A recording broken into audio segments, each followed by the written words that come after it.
రామ్నాథ్ గారు, ఏంటి రప్పారప్ప? ఒక్క ప్లకార్డు పైన ఎందుకింత భయం, ఇంత వణుకు? అసలు ఎక్కడ పుట్టింది ఇది? వాళ్ళ వెన్నులో వణుకు ఎందుకు పుట్టింది? ఈశ్వర్ గారు, మీకు ప్యానెల్లో ఉన్న వారికి నమస్కారం. అంటే తెలుగుదేశం పార్టీ ఎక్కడా కూడా తన ఆధిపత్య భావజాలాన్ని దాచుకోవడం లేదు. అది స్వాగతించదగ్గ అంశం. బహిరంగంగానే చెప్తున్నారు. అవును, మేము గతంలో మాట్లాడాం, మా మీడియాలోనే రాశాం జగన్మోహన్ రెడ్డికి వ్యతిరేకంగా, కానీ మీరు కూడా అలా మాట్లాడతారా? మీకు అర్హత ఎక్కడుంది అన్నట్టుగా మాట్లాడుతూ ఉన్నారు. ఇదే పొజిషన్ లో ఇక్కడ ఈ రోజు జగన్మోహన్ రెడ్డి గారి అధికారంలో ఉండి తెలుగుదేశం పార్టీ నాయకులు, కార్యకర్తలే అలాంటి ప్లకార్డులు ప్రదర్శించి ఉంటే ఇదే తెలుగుదేశం పార్టీ, ఇదే మీడియా ఈ రోజు ఇంకో లైన్ లో మాట్లాడి ఉండేది. ఏం మాట్లాడి ఉండేది? ఏడాది కాలంలో ఇంతమంది మీద కేసులు పెట్టారు, ఇంతమందిని అరెస్ట్ చేశారు, పోలీసులతో కొట్టిస్తున్నారు, ఇంత అరాచకం చేస్తూ ఉన్నప్పుడు ఇక తెలుగుదేశం పార్టీ వాళ్ళకేం చీము రక్తం ఉండదా అండి? వాళ్ళేం ఉప్పు కారం తినరా? వాళ్ళకి పౌరుషం ఉండదా? అందులో భాగంగానే ఆ ఆవేదనతో, ఆగ్రహంతో మళ్ళా మేము అధికారంలోకి వచ్చిన తర్వాత ఒక్కొక్కరి మీద దాడులు చేస్తామని చెప్తున్నారు. అలాంటి దాడులు జరగకుండా ఉండాలంటే మీరు అరెస్టులు ఆపండి, తప్పుడు కేసులు పెట్టడం ఆపండి అని వాదించి ఉండేవాళ్ళు.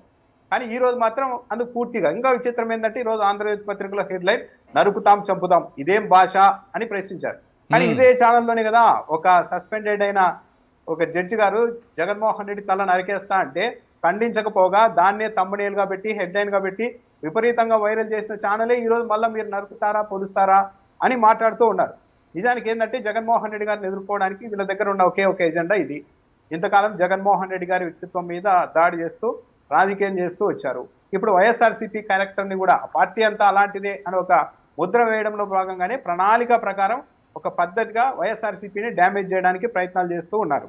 ఈరోజు 2014, 2009 నుండి చెప్పాలంటే 2010 నుండి పాదయాత్రలు, జగన్మోహన్ రెడ్డి ఓదార్పు యాత్రలు, పాదయాత్రలు చేస్తున్నారు. ఎక్కడా ఎప్పుడు ఇష్యూస్ రాలేదు.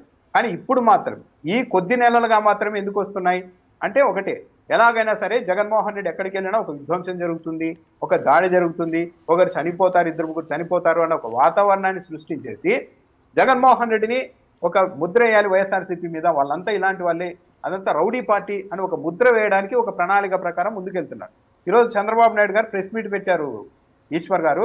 అందులో విలేకరులు చంద్రబాబు నాయుడు గారి మధ్య జరిగిన సంభాషణ చూస్తే ఎంత ప్లాన్డ్ గా, అంటే మీడియా కూడా జగన్మోహన్ రెడ్డి మీద, వైఎస్ఆర్సీపీ మీద వ్యతిరేకంగా చంద్రబాబు నాయుడు గారితో ఎలా చేతులు కలిపింది అనేది చాలా క్లియర్ గా అర్థమవుతుంది. ఈ రిపోర్టర్లు ఇలాంటి ప్రశ్నలు అడగవచ్చా అన్న అనుమానం కూడా కలుగుతుంది.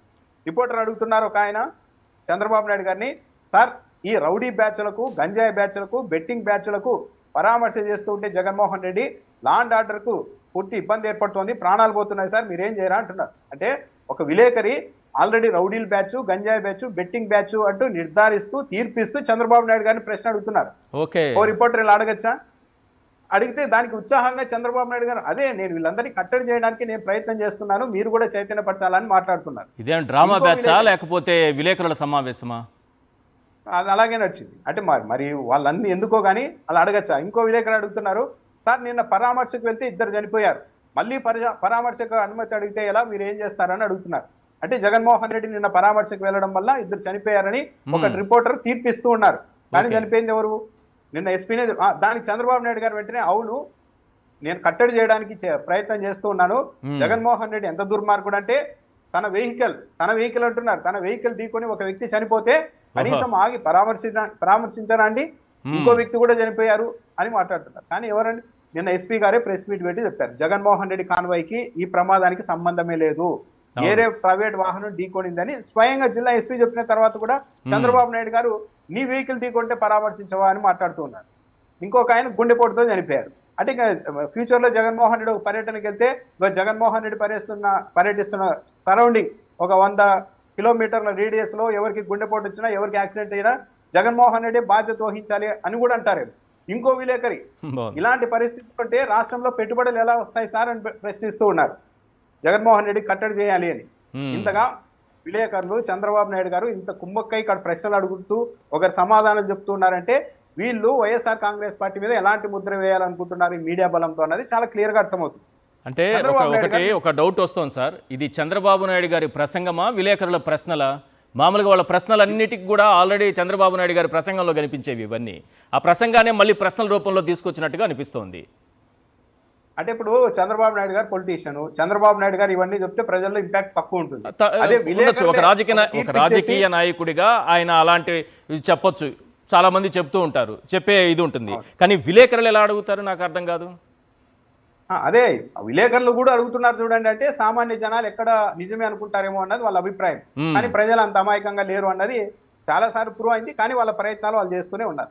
చంద్రబాబు నాయుడు గారు ఇంకో మాట అంటున్నారు ఈరోజు ప్రెస్ మీట్ లో, ఎవరైనా పోలీసుల్ని తిడతారా అండి, ప్రజల్ని తిడతారా అండి, నరికేయండి అంటారా అండి, ఇది ఎక్కడ ఘోరం అంటున్నారు. డీజీపీ గౌతమ్ సవాంగ్ గారిని చంద్రబాబు నాయుడు గారు ఎన్నెన్ని మాట్లాడినారో చూసాం. ఈశాన్య రాష్ట్రాల నుండి వచ్చాడు అతను అన్నాడు, ఒక ఐపీఎస్ ను పట్టుకొని. ఈశాన్య రాష్ట్రాలే కదా సార్, ఈశాన్య రాష్ట్రాలే కదా, క్రైస్తవుడు అని కూడా అన్నారు. మతం మీద దాడి చేశారు, ఇంత చేశారు, పోలీసుల్ని తిడతారా అంటున్నారు. మరి అచ్చెన్నాయుడు గారు ఏమని తిట్టారు పోలీసుల్ని? నారా లోకేష్ గారు రాయలసీమలో ఒక ఎస్పీ పేరును ప్రస్తావించి నీకు కళ్ళు కనిపించడం లేదు, నీకు కంటి ఆపరేషన్ చేస్తా, నేను రెడ్ బుక్ లో నీ పేరు పైన రాసుకున్నాను అన్నారా లేదా? అవును, బెదిరించారు కదా. ప్రజల్ని తిడతారా అండి జగన్మోహన్ రెడ్డి అన్నారు. పాపం జగన్మోహన్ రెడ్డి 11 సీట్లు వచ్చినా కూడా మొదటి రోజు ప్రెస్ మీట్ లో వాళ్ళంతా ఎక్కడ పోయారో నాకు అర్థం కాలేదు అన్నారు. కానీ ఎక్కడ ప్రజలు నాకు ద్రోహం చేశారని ఇంతవరకు మాట్లాడలేదు. కానీ మన చంద్రబాబు నాయుడు గారు అప్పుడు మున్సిపల్ ఎన్నికలు జరిగితే అమరావతి సరౌండింగ్ కూడా తెలుగుదేశం పార్టీ చిత్తుగా ఓడిపోయింది. ఆ సమయంలో గుంటూరు వాళ్ళకి, రాజధాని ప్రాంతం వాళ్ళకి పౌరుషం చచ్చిపోయిందా అని మాట్లాడారు. అవును, నాయ బ్రాహ్మణులు వెళ్తే జీతాలు పెంచండి అని తోకలు కత్తిరిస్తా అన్నారు. అంటే ప్రజల్ని ఇష్టానుసారం మాట్లాడుతూ వచ్చింది చంద్రబాబు నాయుడు గారు. జగన్మోహన్ రెడ్డి గారు ఎక్కడా మాట్లాడలేదు. ఇంకో విషయం ఏంటంటే, సార్ మీరు తెలుగుదేశం పార్టీకి సంబంధించిన మేనిఫెస్టోను ఇంటింటికి తీసుకెళ్లి ప్రజలకు ఇవ్వాలనుకుంటున్నారు. వైఎస్ఆర్సీపీ వాళ్ళు కార్యక్రమం పెట్టుకున్నారు. ప్రజలు నిలదీయండి, మేము అండగా ఉంటామని వైసీపీ వాళ్ళు చెప్తున్నారు, మీరేమంటారు అని అంటే, నిజంగానే సూపర్ 6 అమలు చేసేసాం, మేనిఫెస్టో అమలు చేసామంటున్నారు కదా ముఖ్యమంత్రి గారు. ధీమాగా ఏం చెప్పాలి? తీసుకెళ్ళండి, మా మేనిఫెస్టో తీసుకెళ్లి ప్రజల దగ్గరికి వెళ్తే ఇంకా మాకు మంచిదే కదా, మేము అన్నీ చేశాం కాబట్టి ప్రజలు మమ్మల్ని ఏమి అన్నారు అని అంటారేమో అనుకుంటే అలా అనలేదు. నిలదీయడానికి వీళ్ళెవరు, వీళ్ళకేం అర్హత ఉంది అని మాట్లాడేశారు. అంటే ప్రతిపక్షానికి నిలదీయకూడదు. ప్రజలు ఒకవేళ నిలదీస్తే మేము సమాధానం చెప్తాం, వైసీపీ వాళ్ళు అడిగితే మాత్రం తాట తీస్తాం, బీ క్లియర్ అని కూడా మాట్లాడారు. అంటే ఎక్కడా నిలదీసే అవకాశమే లేదు, మేము అన్నీ చేశాం కాబట్టి ప్రజలు ఎందుకు నిలదీస్తారు, వెళ్ళమనండి వైసీపీ వాళ్ళని ప్రజలు నిలదీస్తారు అని ముఖ్యమంత్రి అంటారు అనుకుంటే, ఆయన అలా అనడం లేదు. మేము వైసీపీ వాళ్ళు అడిగితే మాత్రం తాట తీస్తామంటున్నారు, ప్రజలు అడిగితే సమాధానం చెప్తామంటున్నారు. ఇక ప్రతిపక్షాన్ని తాట తీస్తామన్న తర్వాత ఇక సామాన్యులు ఎవరు ప్రశ్నిస్తారు అన్నది చంద్రబాబు నాయుడు గారి ధీమా అయి ఉండవచ్చు. ఇంకా ఇంకో విలేకరు అయితే పాపం ఒకటి సవ్యంగానే ఒక ప్రశ్న అడిగారు. సార్ 40,000 మంది పొదిలికి వెళ్తే అక్కడికి 40 మందిని మీరు ఎలా అలో చేశారు మహిళా కార్యకర్తలని జగన్మోహన్ రెడ్డి ప్రశ్నిస్తున్నారు అని ఒక విలేకరు ప్రశ్నించారు. దీనికి చంద్రబాబు నాయుడు గారి సమాధానం ఏంటంటే, ఆ 40 మంది కార్యకర్తలు అక్కడికి ఎందుకు వెళ్ళారు అని చెప్పడం లేదు. అసలు 40,000 మంది మీరు ఎలా మొబిలైజ్ చేశారు, 40,000 మందితో మీరు మార్కెట్ యార్డ్కి ఎలా వస్తారు, దానికి ముందు సమాధానం చెప్పండి అంటున్నారు. చంద్రబాబు నాయుడు గారు చెప్పాల్సింది ఏంది, లా అండ్ ఆర్డర్ అంతా సవ్యంగా ఉండాలి అనుకున్నప్పుడు, ఒక రాజకీయ పార్టీ 1000 మంది కార్యకర్తలతో ఒక కార్యక్రమం పెట్టుకున్నప్పుడు 1000 మంది వస్తారని తెలిసినప్పుడు, అవును అక్కడికి వెళ్లకుండా ఉండాల్సింది మా కార్యకర్తలని ఒక్క మాట అంటారు అనుకుంటే ఆ మాట ఎత్తడం లేదు. జగన్మోహన్ రెడ్డి సమాధానం చెప్పాలి వీటన్నిటికీ అని మాట్లాడుతూ ఉన్నారు. అంటే వీళ్ళ ఉద్దేశం ఏంటంటే చాలా క్లియర్ గా ఒకటే అర్థమవుతుంది, వైఎస్ఆర్ కాంగ్రెస్ పార్టీ మీద ఒక ముద్ర వేయాలి, అదేదో రౌడీల పార్టీ, గూండాల పార్టీ అని ఒక ముద్ర వేయడం ద్వారా మనకి గెయిన్ కావాలి, అంతకు మించి ఆప్షన్ లేదు అన్న ఒక సిద్ధాంతాన్ని తెలుగుదేశం పార్టీ ఫాలో అవుతోందేమో అన్న అభిప్రాయం అయితే కలుగుతుంది. కాకపోతే ఇక్కడ గమనించాల్సింది ఏంటంటే, ప్రజలు చాలా క్లియర్ గానే ఉన్నారు, వీళ్ళకి అన్ని అర్థం అవుతున్నాయి. ఎవరు ఇప్పుడు మీడియాలో రాసుకొని మనం ఆత్మసంతృప్తి పొందితే అది వేరే రకం, అని ప్రజలకు అర్థమవుతుంది ఏ కార్యక్రమంలో ఎలాంటి ఎత్తులు ఏ పార్టీ చేస్తోంది, ఎందుకు ఈ డిస్టర్బెన్స్ వస్తుంది అన్నదైతే చాలా క్లియర్ గానే ప్రజలకు అర్థమవుతుంది. ఈ విషయాన్ని అర్థం చేసుకోవడంలో తెలుగుదేశం పార్టీ నాయకత్వం వెనుకబడుతోందో, లేకుంటే అధికారంలో ఉండి అర్థం